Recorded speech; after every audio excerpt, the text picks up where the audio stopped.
Ano ang masasabi mo sa hearing, attorney? Sabi ni Dan. Bagamat ang ating title ay nasaan ang due process, bilang tugon doon sa unang-una nagtanong si Danny, ano ang masasabi niyo sa hearing? Hindi ko po napanood yung buong hearing. During lunch break kanina, nung tayong may mga kausap, atin pong nasubaybayan yung kapiraso. But I think for the purposes of our reaction, nakuha ko po yung gusto kong marinig kanina doon sa hearing na naganap. Kaya nga po yung ating title, nasaan ang due process na para kay Tatay Digong. Bagamat ito ang ating title, nasaan ang due process, yun pa rin ho ang ating patuloy na panawagan. Tuloy-tuloy po iyan. Bring back Tatay Digong. Bring home Tatay Digong. At kagaya po nung ninyo, ako po ay may reaksyon at ito nga ay yung ating napanood kanina. Naabutan ko yung portion na nagsalita ng live via Zoom, I guess, si Vice President Inday Sara Duterte. At ang na-capture kong mensahe niya ay yung ginawa nila yun to demolish political opponent. Ginawa nila yun to demolish the opposition. Yun ang nakuha kong portion ng naging pahayag ni Vice President Inday Sara Duterte. Ang ating pong title ay nasaan ang due process. Ito yung lumabas kanina na talagang salat doon sa tinatawag na due process. Nung inaresto si Tatay Digong at inilipad palabas ng bansa. Laban sa kanyang kagustuhan, walang consent at in spite and despite of his vehement objection that he be brought before a court of competent jurisdiction, before a competent judicial authority as provided for by Article 59. Naririnig nyo rin kanina, madalas yan, Article 59 ng Rome Statute. Ano po ulit yung Article 59 ng Rome Statute? Ang sinasabi lamang po nun, to simplify, lahat ng taong maaaresto o pakay ng pag-aresto base sa isang warrant of arrest na in-issue ng International Criminal Court, dapat po itong dalhin sa isang competent judicial authority with emphasis on judicial, hindi competent authority from the executive branch of government. Malinaw po roon, competent judicial authority. So therefore, yung Article 59 left no other room for interpretation. Judicial authority. Sa korte, sa huwes, sa hukom o sa maestrado, dapat dalhin ang taong pakay ng warrant of arrest o ang taong inaresto base sa isang warrant of arrest na inisyu ng isang banyagang jurisdiction, ng isang banyagang korte katulad ng International Criminal Court. Napag-alaman sa hearing kanina na ito ay hindi ibinigay sa akusado. Ito ay hindi ibinigay sa arestado.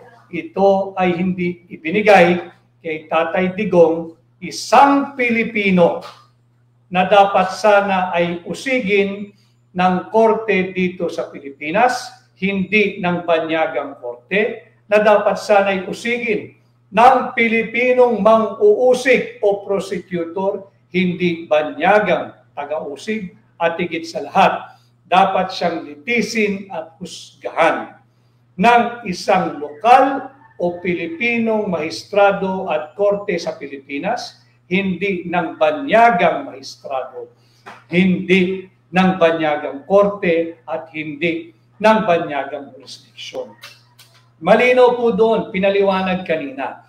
Meron po kasi tayong tinatawag na Doctrine of Constitutional Supremacy. Yung doktrina na nagsasabi, pag nagbanggaan na ang ating mga karapatan, pag nagbanggaan na ang special laws o kung anumang batas, maging ordinansa man yan, maging Republic Act man yan, maging Revised Penal Code man yan, pag yan ay nagbabangga na sa ating mga fundamental rights, sa ating mga basic rights na nakasulat, nakaukit at may garansya sa ating saligang batas, mangingibabaw at mangingibabaw ang linalaman, itinatakda, isinusulat at nakagaransya sa ating saligang batas. Yan po ang simpleng ibig sabihin ng Doctrine of Constitutional Supremacy.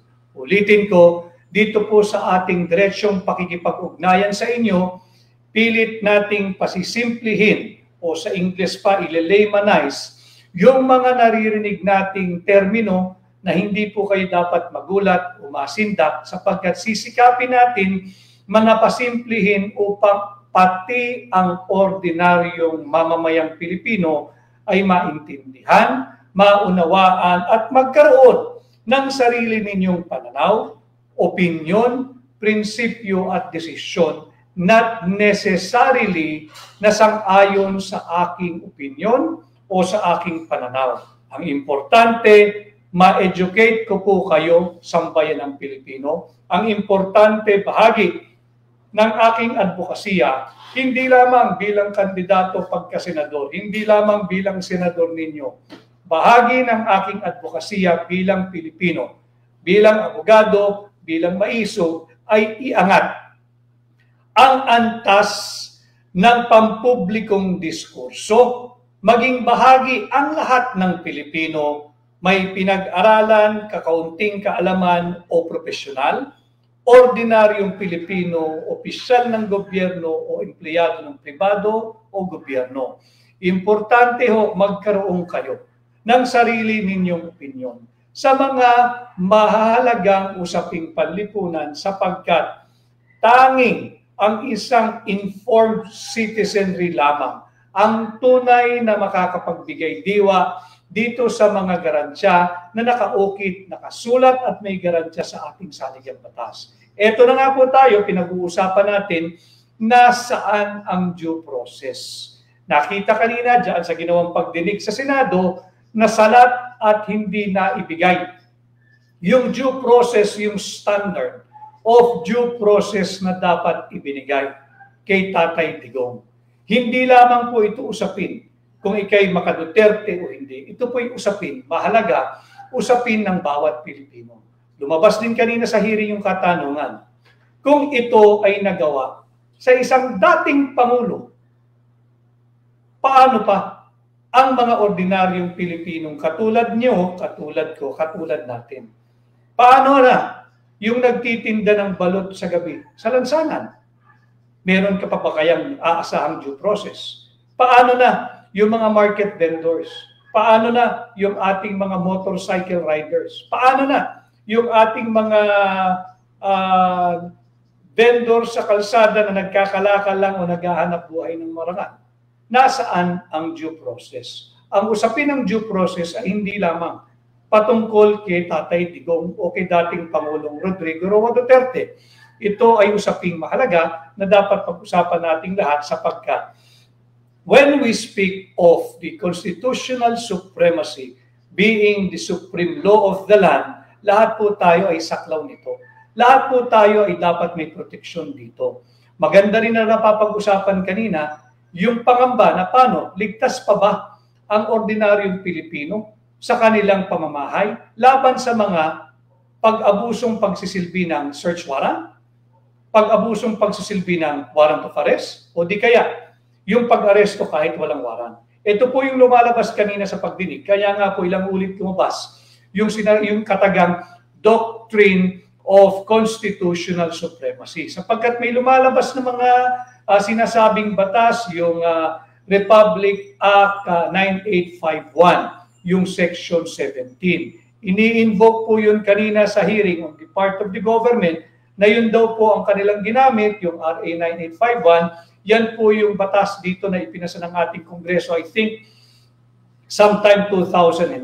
Ito po yung batas laban sa laban sa genocide, itong crime against humanity. Yan po yung kanilang ini-invoke kanina, yung RA 9851 Section 17 to justify why they have to give away a Filipino citizen that goes by the name of Rodrigo Roa Duterte to a foreign jurisdiction.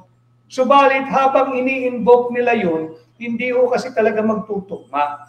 Pag in-invoke mo yung RA 9851 Section 17, hindi naman ho kasi ang pagbabasa at pag-unawa sa batas ay kada section lamang. Kailangan mong basahin the entire law, the RA 9851, hindi lamang yung Section 17 that tends to favor what the government did in turning over the person of Rodrigo Roa Duterte, our former president, our beloved former president, sa ICC. Dapat po yan basahin mo yung kabuuan at ibangga mo, ikonsulta mo sa ating saligang batas. While it's true, there is the existence of what we call RA 9851.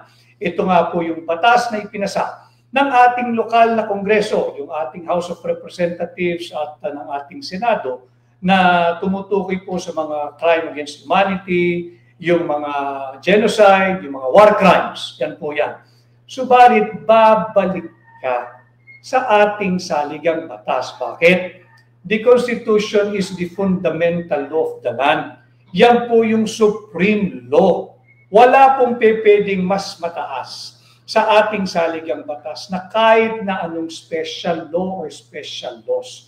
Hindi pwede yung RA 9851 ay mas mataas o hihigitan niya ang konstitusyon. Sapagkat meron din pong doctrine sa ating jurisprudence that the spring cannot rise above the source. The source of every law. Lahat yan hanggang ordinansa. The source of every law is the Constitution. Hindi maaring mas mataas pa ang magiging bisa, saklaw at interpretasyon ng kahit na anong batas, kahit na anong ordinansa, kesa sa ating saligang batas. Ang Biblia ng lahat ng batas ay ang ating konstitusyon. That is why there is this repeated mention of the doctrine of constitutional supremacy.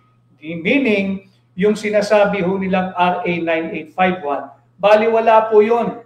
Pag ibinalagga mo at ikinumpara mo at inihambing mo, doon po sa pinag-uutos ng ating saligang batas. Ano po yun? Babalik po tayo, Article 3, yung Bill of Rights. Yan po muna iikot ang ating mga usapin. Again, sisikapin kong pasimplihin ang mga mahalagang usaping panlipunan para maunawaan po ninyo. Because it is only through an informed, educated, and aware citizenry that we can have an empowered population, that we can have an empowered Filipino nation. Kinakailangan alam mo ninyo. Article 3, Section 1. Anong sinasabi dyan? No person shall be deprived of life, of liberty, or property without due process of law. Malinaw po yan. Saan po papasok yung due process sa ginawa nila kay Tatay Digong? Kung ini-invoke po ng gobyerno yung RA 9851, kinakailangan po yung basahin in relation to, kasi sinasabi ho nila roon, basta't meron na raw pong nasimulang investigation o prosecution, ang isang banyagang jurisdiction, maaari na nilang ibigay yung isang Pilipino doon sa jurisdiction na yon. Basta't nasimulan na yung investigation o yung kaso o yung prosecution. Tama. Tama po kung simple reading ng Section 17 of RA 9851. Pero may pinag-uhugutan po yung RA 9851 eh. Babalik po tayo doon sa sinasabing yung batas ng international, yung Rome Statute. Babalik po tayo roon. Ano po sinasabi ng Article 59? Nung Rome Statute, na napapakinggan nyo rin po kanina yan. Lahat ng inaresto o aarestohin na Pilipino na saklaw ng tinatawag na warrant of arrest na inisyu ng International Criminal Court ay dapat agad-agad, walang delay. Hindi mamaya, hindi bukas, hindi sa susunod na linggo, hindi 6 months from today. Agad-agad. ora mismo dapat ay dalhin sa isang competent judicial authority. So yan o, tumatakbo na tayo. Sinimulan natin doon sa ini-invoke ng gobyerno na 9851. Of course, they will not mention, conveniently, they will not mention yung Article 59 ng Rome Statute. Dahil pagka binanggit mo po iyon, yun po yung pinaghuhugutang otoridad ng RA 9851 na pag meron na raw pong investigation o prosecution na nasimulan na ang isang foreign jurisdiction, they can dispense with anumang formality sa isang Pilipinong saklaw ng warrant of arrest. Tama, pero kailangan merong basihan yung RA 9851 na yan. Ano po yan? Yung Rome Statute, babalik po tayo sa Article 59. Sabi ng Article 59, any person arrested shall be brought promptly. Wala na po akong ibang makitang definition ng promptly sa Tagalog, kundi agad-agad, kundi ora mismo, kundi ngayon na mismo, hindi mamaya, hindi bukas, hindi 6 months from today. Ngayon na mismo, yung taong arestado, dapat mong dalhin without any delay sa isang competent judicial authority. Mahalaga po yun yung competent. Siyempre, lahat naman ng judicial authority. Pero, competent judicial authority. Meaning, tanging sa korte mo lang dadalhin yung taong inaresto mo base sa isang warrant na inisyu ng ICC according to Article 59 in relation to RA 9851. Malinaw po tayo Ngayon, binigay ba kay Pangulong Duterte yung natatangi niyang request? Malinaw po ito.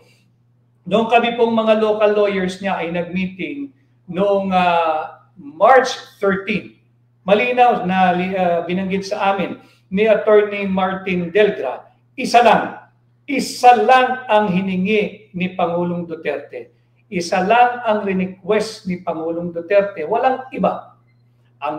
Ang sinabi ni Pangulong Duterte, dalhin ninyo ako sa korte. Yun lang.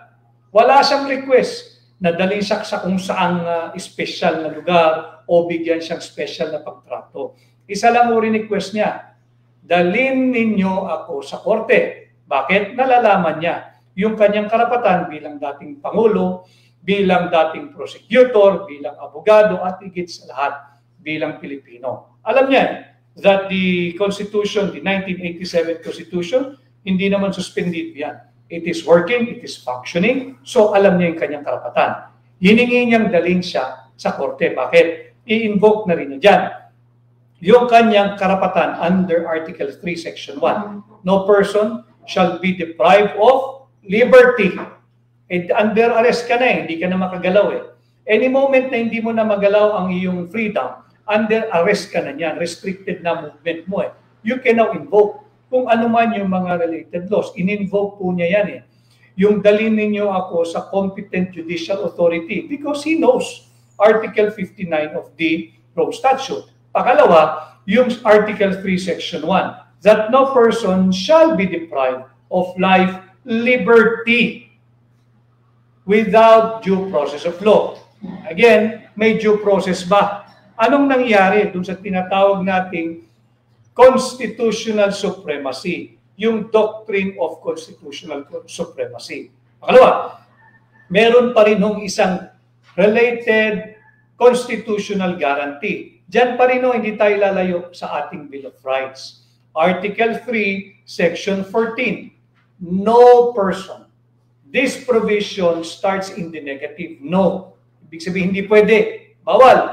No person shall be held to answer for a criminal offense. Yan po, nasa saligang batas uli natin yan. Without due process of law.